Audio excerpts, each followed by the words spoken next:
Since 1998, Stamps.com has been an indispensable tool for nearly 1 million businesses. Stamps.com brings the services of the U.S. Postal Service and UPS shipping right to your computer. Whether you're an office sending invoices, a side hustle Etsy shop, or a full-blown warehouse shipping out orders, Stamps.com will make your life easier. All you need is a computer and a standard printer. No special supplies or equipment, and within minutes you're up and running, printing official postage for any letter, any package, anywhere you want to send. And you'll get exclusive discounts on postage and shipping from USPS and UPS. Once your mail is ready, just schedule a pickup or drop it off. No traffic, no lines. Cut the confusion out of shipping. With Stamps.com's new Rate Advisor tool, you can compare shipping rates and timelines to easily find the best option. Save time and money with Stamps.com. There's no risk, and with our promo code POD, you get a special offer that includes a 4-week trial plus free postage and a digital scale. No long-term commitments or contracts. Just go to Stamps.com, click on the microphone at the top of the homepage, and type in POD. That's Stamps.com, promo code POD POD. Stamps.com. Never go to the post office again.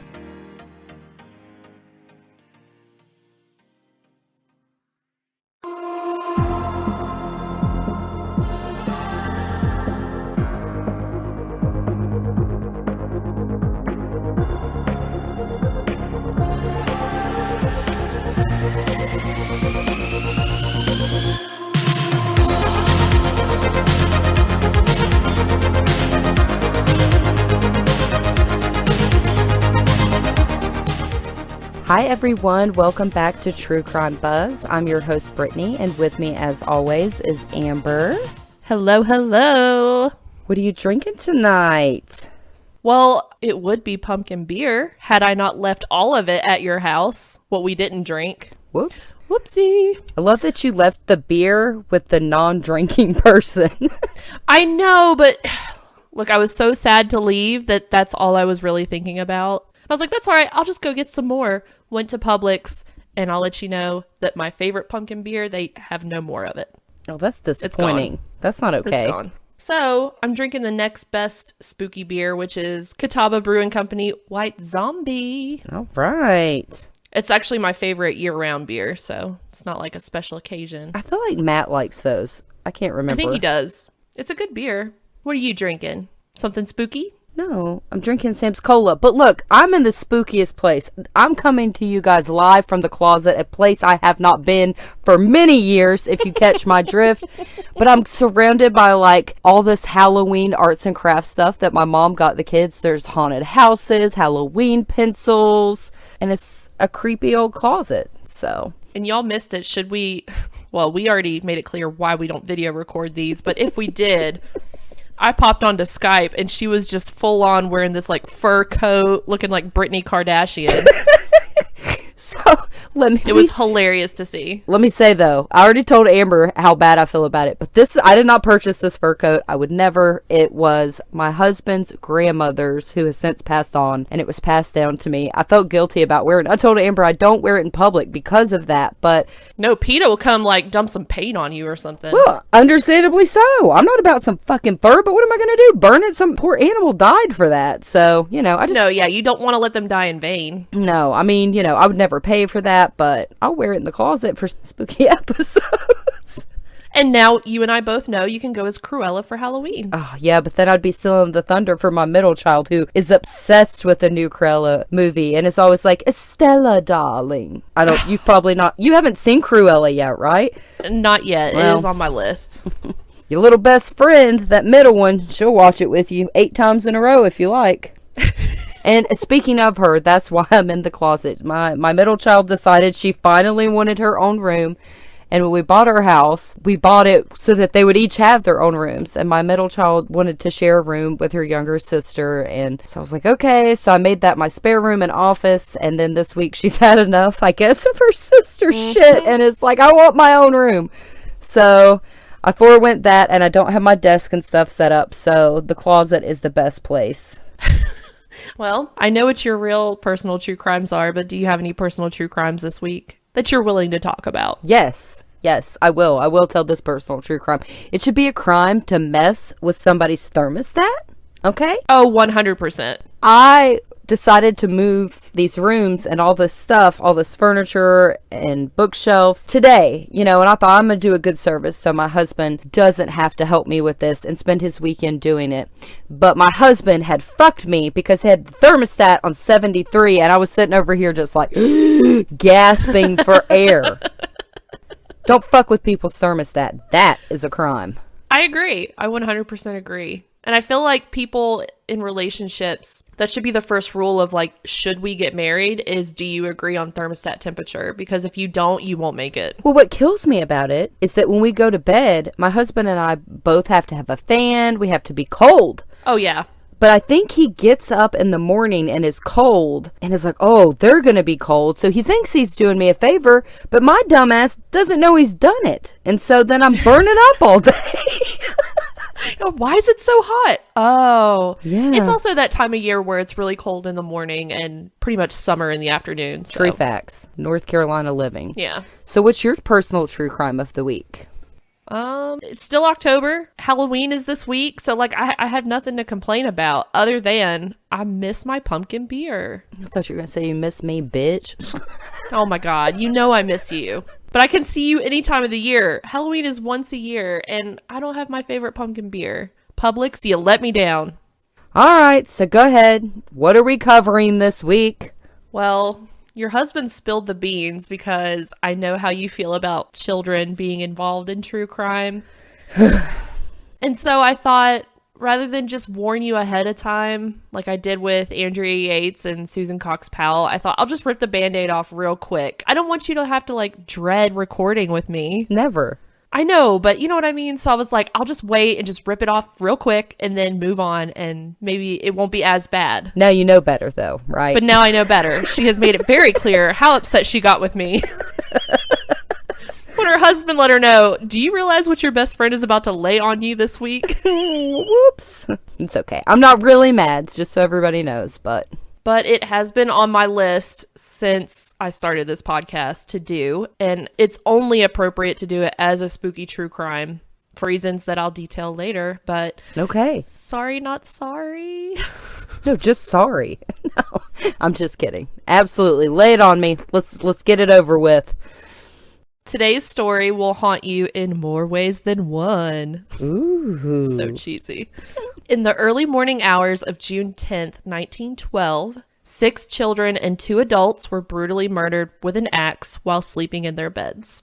This shook the quiet little town of Villisca, Iowa to its core, causing countless rumors, wild speculation, and several arrests, but no answers. Ooh. That's right, it's more than 100 years later and it is still unsolved. So we have lots to discuss today, to say the least. But today I am covering the bone-chilling story of the Villisca Axe Murders. Dun, dun, dun, dun. Villisca, Iowa is a tiny little town in the southwest corner of Iowa in Montgomery County. And it is basically nothing but like corn for days. Oh, like okay. A little quiet town, everyone knows everyone kind of thing, especially back in the early 1900s where the story takes place. All right. So today's story actually involves 2 different families, the Moore family and the Stillinger family. So I'm going to give a little history on the Moore family. Okay. Josiah Moore was the father. He was a very successful and well-known businessman who settled down in the small town of Villisca, Iowa, and this is where he met his future wife, Sarah Montgomery. The 2 fell in love and they got married on December 6th, 1899. Wow. After they got married, they went on to start a family and they had 4 children in total. They had Herman, a little boy first, then Catherine, and then 2 other little boys, Boyd and Paul. Josiah purchased the now infamous Villisca Axe Murder House in 1903, and it is located at 508 East 2nd Street, and it was originally built in 1868. Holy cow. So that's the Moore family. And then we also have the Stillinger family. And I don't know much about them because this is such an old story. But anyways, the Stillinger family lived in the same town and they attended the same church as the Moore family.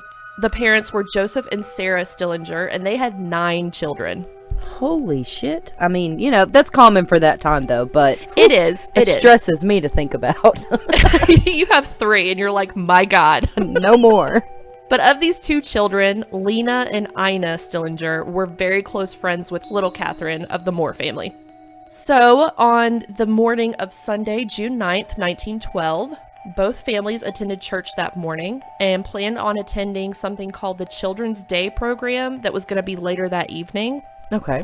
Now, this is a Presbyterian church, and I don't know if it's something that is a Presbyterian thing or if it was just their church, but I looked it up, and it just seems to be like a end of the school year, like all the kids do activities and do things in the church part of the sermon, and there's a cookout, and they play, and we live in the South, so I guess more like a homecoming that we would have at church. Yeah. Maybe that kind of style. This sounds lit, okay? Yeah. Would have loved to have been invited, but was not alive. Right. So they had church that morning, and then that Children's Day program was going to be that evening. Okay. Once church let out, Lena and Ina Stillinger originally planned on going and having supper with their grandmother afterwards and then attending the Children's Day program. But as you and I both experienced, we were like, no, can I go hang out with my bestie instead? Yes. And so Catherine asked if the girls could come over to her house instead and then spend the night afterwards. So the Children's Day program lasted from 8 o'clock to about 9:30 that night, and once the festivities ended, the Moore family and the 2 Stillinger girls walked home together from the church. So they got home maybe 10 o'clock at night. The next morning, however, on Monday, June 10th, 1912, their next-door neighbor, Mary Peckham, around 5 a.m. to 7 a.m., was outside hanging laundry and just doing, all the chores, feeding the chickens, and she noticed how quiet the house was. There's a bunch of kids in the house. There's nobody out doing chores. There's no kids running around playing. Just quiet. Right. So by around 8 a.m., she decided to go check in and walked over and knocked on the door, but nobody answered. She attempted to open the door, but it was locked from the inside. So now she's more worried, so she decided to call Josiah's brother, Ross, and was like, hey, have you heard from your family? Because I've not heard from them and it's 8 a.m. He also had not heard from them, so he decided to come over and check in on them. He knocked on the door and even shouted, but no answer. He tried looking through a bedroom window, but didn't see any movement, so he used a spare set of keys that he had and unlocked the front door. While Mary waited on the porch, he walked into the house and proceeded to the closest bedroom on the first floor. And that is where he saw 2 bodies lying on a bed covered in blood. Oh my. Yeah, so he stopped right there. He was shocked, ran back outside, and told Mary, go call the sheriff right now. So she went and called the sheriff, Hank Horton. Horton hears a who. Yes. Horton heard who?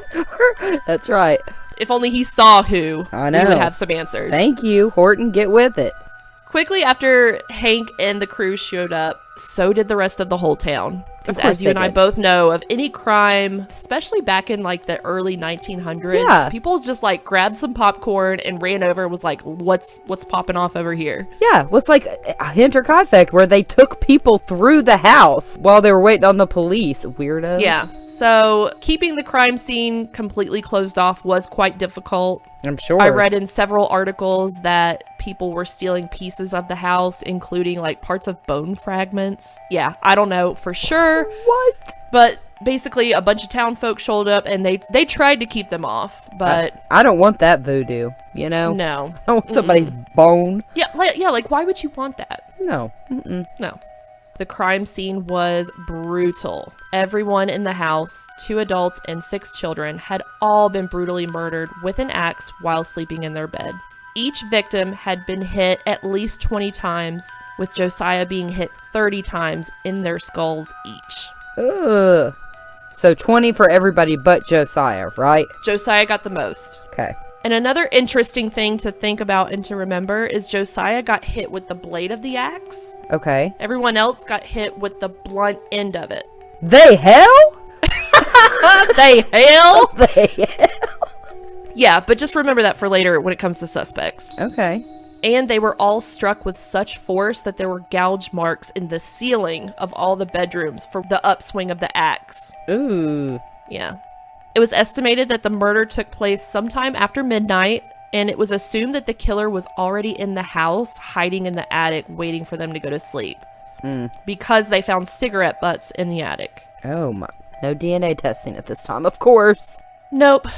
And it was also a town where everyone left their doors unlocked. Right. That's just how it was. It was a very quiet, sweet town. Everyone knew everyone. There was no need to lock your doors. Right. Until this happened.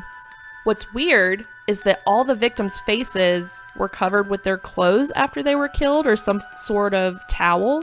And all the mirrors and windows in the house were covered with towels or sheets. Okay. It's almost like the killer couldn't look at the victims' faces afterwards, or a mirror to see himself. It was odd. Yeah, that is weird. So the murder weapon, the axe, actually belonged to Josiah.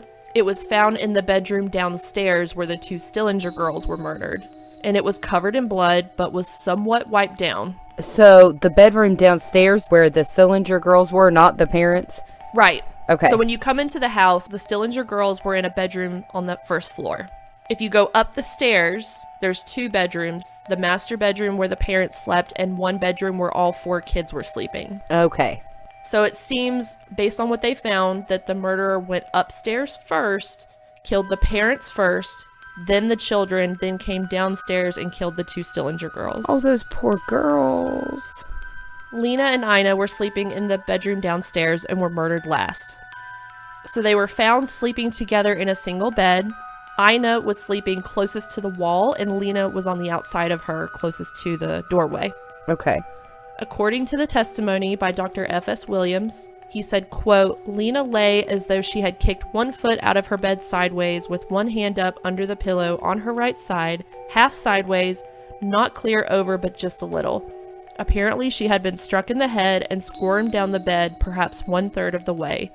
Lena's nightgown was slid up and she was wearing no undergarments. There was a bloodstain on the inside of her right knee and what the doctors assumed was a defensive wound on her arm. So based on these findings, it was concluded that Lena possibly was the only victim that woke up before getting hit. Oh. Like she put up a fight. Poor baby. I know. There was rumors that went around because she was missing undergarments and her nightgown was slid up that she had maybe been sexually assaulted or raped. Yeah, that's what I thought when you said that. But the doctors did a full check and said that there was no evidence to support that. Oh, well, thank God for that. In the same bedroom besides the axe, they also noticed a piece of a keychain on the floor that did not belong to the Moore family, and a 2-pound slab of bacon wrapped in a dish towel. Oh, fuck.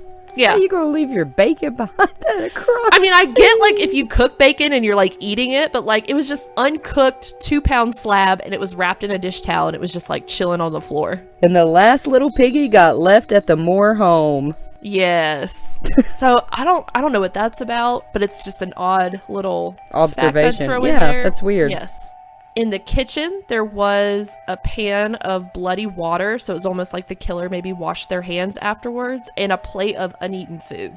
So it's almost like afterwards the killer hung out for a little bit. I mean, it's just killing me already that if this were in today's time, like, this would already be solved. Exactly, because at this point, So much DNA. yeah, so DNA wasn't even a thing. Fingerprinting had just started, but because it was a small town, they didn't even have a database yet to even do a comparison. Right. So putting the pieces together was kind of difficult.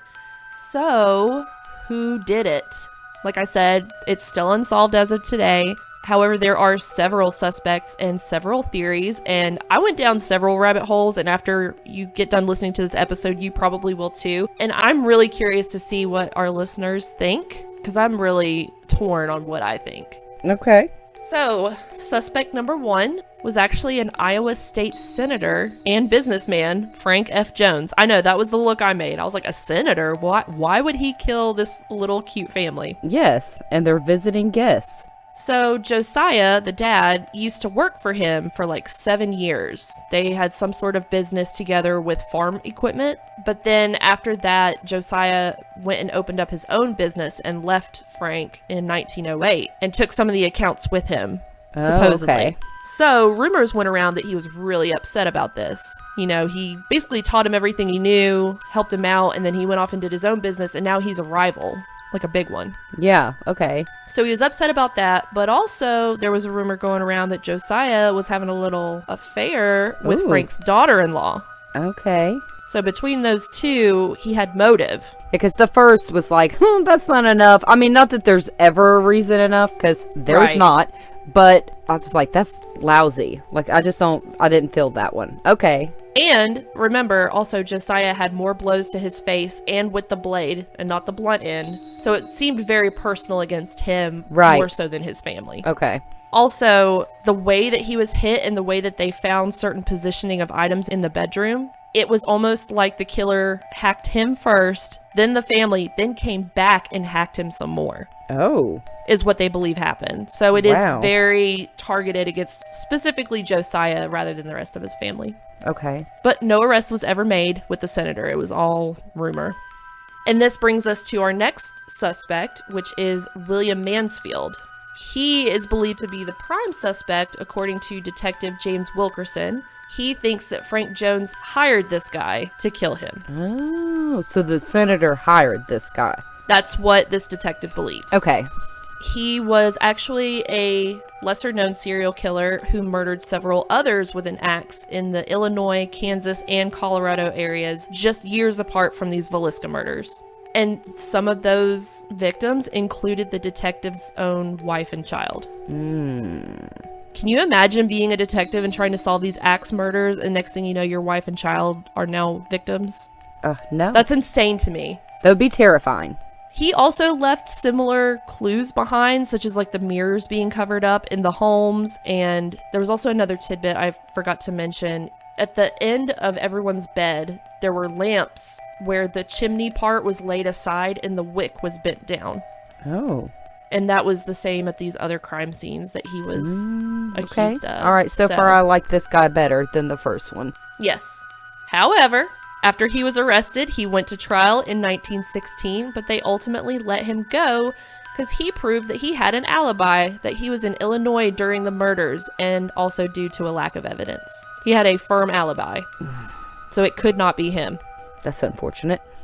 So this next one is the one that like everyone thinks did it. Okay. His name was Reverend George Kelly. Yes, I said Reverend. Reverend George Kelly was a traveling preacher who moved to Macedonia, Iowa, the same year that this happened, 1912. And he was actually present during the Children's Day event the night before, and just so happened to take off on a train the morning after it happened. So in the words of Bailey Sarian, suspicious. Totally suspicious. Jeez. And not only that, but he was reportedly a peeping Tom and was caught peering into windows and just gave off this real creepy vibe and had a history of documented psychiatric hospital stays. Okay. So he was a very unstable man, to say the least. So why does everybody think it's him? Just because of his history and he left? His history, he was creepy. He was at the Children's Day event and then hopped on a train the next morning after it happened. So they just kind of said, it's suspicious, let's bring him in. Okay. So they arrested him in 1917, and apparently he confessed, but then withdrew it the day before the trial started, claiming police brutality. Of course he did. I looked everywhere for this confession, and I could only find bits and pieces of it, but the part that I could find was a signed confession that said, quote, I killed the children upstairs first, and the children downstairs last. I knew God wanted me to do it this way. Slay utterly came to my mind, and I picked up the axe, went into the house, and killed them, end quote. But in another piece of that confession where they were interviewing him, the way that they were interviewing him would not fly today. Of course not. It was very like, you did it, didn't you? We know you did it, just confess. And he said, you killed him. How did you kill them? And he was like, I suppose I did it this way. I suppose I did it this way. Right, okay. And he was crying. Like, it just seemed very forced. So do what you will with that. Okay. Who knows? He ended up going through 2 different trials. The first one was a hung jury. It was 11-1. And then on the second trial, he was acquitted. They just didn't believe it. Okay. And also, I will say this, there's not many pictures of this man, but he's somewhat elderly. I think he was in his 60s, and he was like this short, teeny tiny, frail little man. Okay. So picturing him hacking all these people brutal of a force, yeah, all this, it's hard for me to picture. So me personally, I don't think he did it, but a lot of people I don't get that did. vibe. I just don't. Was he a creepy man? Absolutely. Did he murder a family? I don't think so. The next possible suspect is a man named Henry Lee Moore. In May of 1913, a federal special agent named Matthew McClary actually announced that this was the killer and was the same killer responsible for 22 other murders in the Midwest around the same time.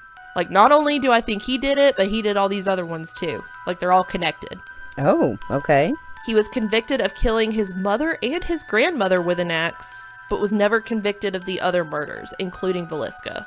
Okay. So he definitely killed his mom and his grandma, but everything else they couldn't tie him down to. So it's still a huge theory, and a lot of people believe this too. Well, I know his last name was Moore. Was he related to the Moore family? Ooh, good point. No, I don't think he was. Well, then what connection would tie him even to those people? Well, and another thing is they asked him what his motive was, you know, why he murdered his mom and his grandma. I mean, yeah, it was greed. He wanted the deed for the family house. That was it. Sounds good. I mean, not take that out. Sounds legit. But yeah, they think that he basically just hopped trains and worked odd jobs all around the area, and he would just murder a family, hop the train, go to the next town, murder.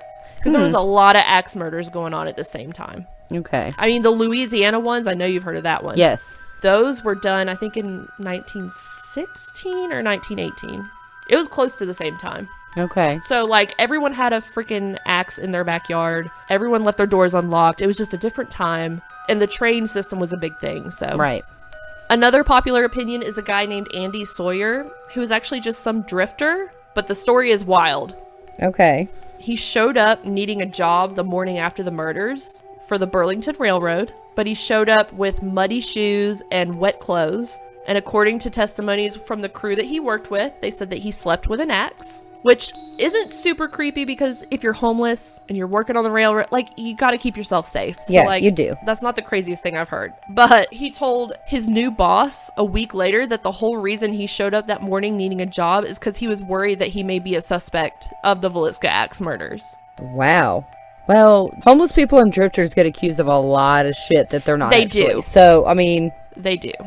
Okay. So his boss made the smart call, you know, let's turn him in, make sure it's not the guy. So he called the sheriff, and while the sheriff was on the way to come pick him up, he said he was, quote, rubbing his head with both hands, and all of a sudden jumped up and said to himself, "I'll cut your GD heads off." At the same time, he was making striking motions with an axe. What the fuck? Yeah. Sounds like he might have had some PTSD from something. I don't know what. He had something going on. But he was eventually dismissed as a suspect, like the others, when it was discovered that he had a solid alibi as well. He was literally arrested the night of the murders by the sheriff in a different town for vagrancy. I mean, that's obviously too fucking solid. Yeah. So not him. Nope. I think he was just a crazy drifter. I think so too. The last big suspect was Joe Ricks. He was arrested in 1912 when he got off the train in Monmouth, Illinois, wearing bloody shoes and matched the description of a man that was seen, quote, acting in a suspicious manner near Villisca a few days before the murder. So they were like, sure, bring him in. But the witness that said that when the guy brought him in was like, no, that's not the same guy. And they let him go. Okay, well, the bloody shoes is obviously concerning, but yeah, there's not much info for me to go on. So those are the biggest suspects. What do you think? Oh my god. I mean, I guess the first one has the most... The senator? Motive and stuff. Yeah, but I just don't... Like, when we talk about it, I don't get it's him. I think it's none of those people. That's what I think. That's what I think, too. I think it was just some random serial killer that we never caught. Well, and two, the rest of these people had mental health issues, obviously, and people just wrote them off as quote-unquote crazy, you know, and I feel like the times were different. Mental health wasn't understood like it is, and mental health issues does not equal killer. So, I don't know. I don't feel like any of those are the murderer. And because it was so long ago, whoever it was is long gone, and we will never know. Nope. So as of today, the Villisca Axe Murder House is still standing. It is now somewhat of a museum. It was bought and sold 7 different times over the years until 1994 when Darwin and Martha Lynn purchased the home. They found all the old town records, old pictures, everything they could find to renovate it to make it back to as close to its original form as possible. Wow, that's awesome. Yeah, we're talking the same paint, the same wallpaper, the furniture in the same positioning, like as close as they could. And it's even now on the National Registry of Historic Buildings as of 1998. Oh, that's pretty cool. Yeah. So yes, daytime tours are offered, and if you're really brave, you can even stay overnight for the low price of $428. Disclaimer, beware, because it's haunted. So when are you going is my question. Yeah, I'm going. Take my money. Well, surprise. So yes, the whole reason I picked this story is because it is super haunted. And people have sworn this place has been haunted since the night of the murders in 1912. But you would think it would be haunted by the family from such a tragedy. No. Many people say it is haunted by the actual murderer himself. Oh no. And that makes it real scary for me. Yeah, nope. I mean, do I want a bunch of little kids trying to play with me in the middle of the night? You know, that's creepy too, but like, I'm not here for any like malevolent evil spirits. Exactly. That's just tragic. And like, I wouldn't want to have to, like, that would be sad for me. More, I think, than spooky. But fuck no, I ain't going where no killer hangs out. Nope. Yeah, when you walk in, they say there's just like a heaviness. You just feel like you don't need to be there. It's like an evil entity rather than this is not no pink lady ghost, right, is what I'm trying to say. Well, I mean, I would go in the daytime with you. I just wouldn't stay the night. I mean, I'll just get a, like, Airbnb nearby or some shit. Okay. So, if you're into the paranormal and the ghost hunting world, you know you've heard of the Villisca Axe Murder House because it's so haunted. If you've not heard of it and you want to learn more, there are two main haunted shows I suggest to watch. One of them is, of course, Ghost Adventures. Season 4, episode 12. In the episode, they interviewed previous investigators before they did their own investigation. And one of the guys caught an EVP on his voice recorder saying the words Reverend Kelly. They also captured loud footsteps, and on camera, they even caught a door slamming shut and a black mist shadow thing, like coming by in the corner. Spooky. They also caught other EVPs with the names Lena and Paul, which were two of the children. Yeah. And when they asked who the murderer was, like, who is it? Who's here with us? They got the word Andy, like Andy Sawyer, who was another suspect. And then in another show that I actually really liked, I've not been huge into them, but this episode was actually really good. It's called Kindred Spirits in season 3, episode 9. So they went through and asked questions, you know. Yeah. Did you do something to this family? And they got something that said, I killed them. Ooh. So like all these voices and all these answers that everyone gets is always from a killer's perspective. It's never from a family. A lot of times you go to places, you'll get like, help me, or they'll say their name, or hi, nice to meet you. Everything you get when you go to this house is all like, I killed them, or I killed 6 kids in one of the things. Ooh, no. A lot of the times with like dark spirits and ghosts is that they prey on fear. So the more scared you are, the more they use that energy to like fuck with you more or less and show themselves. Yeah. This girl goes up to the attic and literally starts like taunting this person. Like, stop preying on people. You're a coward. How could you do this to this beautiful little family? Yes. And they literally got an EVP of a deep voice going, fuck you. That's funny. And what's really weird, probably the weirdest thing in this whole story, is that they interviewed a guy named Buck Larson. Back in November of 2014, he went with his mom and his stepdad, and they got it for him as a birthday gift to stay the night. So the 3 of them went, because he's big into the paranormal. Yeah. And so the parents were upstairs. He was downstairs in that bedroom where the 2 neighbors' girls from the other family were staying. And a lot of times ghost hunters will use trigger objects to try to get the ghosts to come out and interact with them. Like in this instance, it would be an axe. An axe would be a big trigger object. However, he didn't have one, so he used just like a regular hunting knife. Yeah. He laid on the bed and put the knife just flat on his chest, just laid it there, and was just like, is anyone here? Is the killer here? Is the family here? And he said for like 20 minutes he got nothing. And so he started getting pissed. And so he started like, what, are you scared? Come get me. Come out, like taunting them. And then he said all of a sudden he just blacks out and wakes up in the hospital. And the knife was stabbed in his chest. What the fuck? Bitch, I ain't going.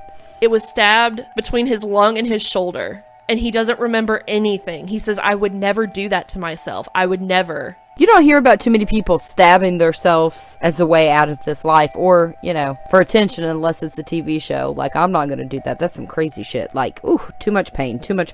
Well, after this happened, he thought, people are going to think I'm crazy. People are going to think I, like, did this on purpose. So he, like, refused to do interviews. He refused to do anything at all. He kind of went into hiding. And then recently, this Kindred Spirits show somehow got him to come back and, like, talk about that night. But the whole time, you could just tell that he's, like, borderline crying. And, like, did not want to be there. So, if you go visit... Don't take a hunting knife. Leave your hunting knives at home. But yeah, you might see a ghost or two, but just beware, because apparently they're not the nice kind.